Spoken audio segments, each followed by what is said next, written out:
So what really works for us too is like guys love instant locks. So I'll show you guys that in a second. And I turn it, and I'm pulling the lock beautiful as I turn. You see how well it therefore the comb charges it.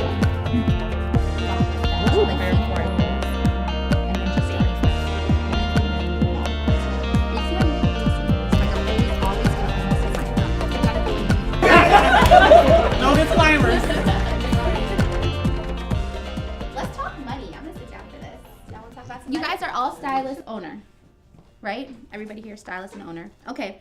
How much is your weekly sales goal? Like weekly, you're like, I want to make at least $300. My weekly is probably like $1,200. That's good. Like yeah. Anybody else want to throw out what they want to make weekly? As a stylist, I say like $2,000. That's good. Those are good goals.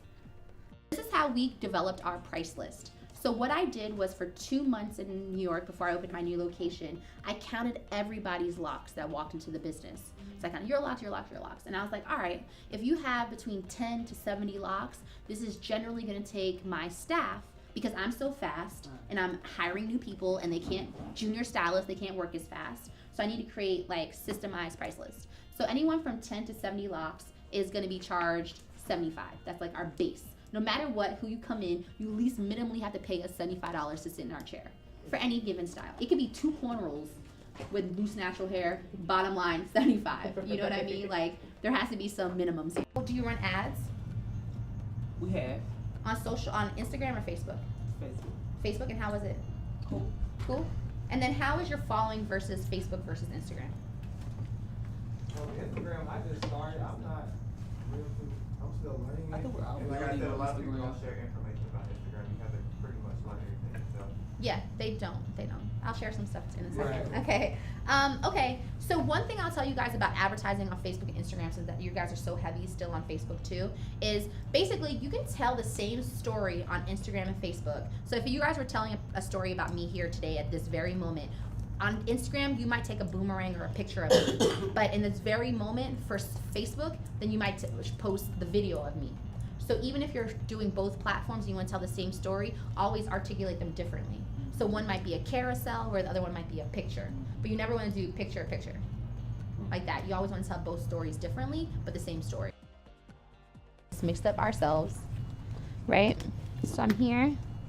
I'm going to use the My Gel. Back. And I'm going to go like this. And you see how when I do it, I'm kind of using the gel to move it back and forward like that? Guys, you see how I'm kind of like laying the lock flat? Therefore, I'm really getting all those hairs.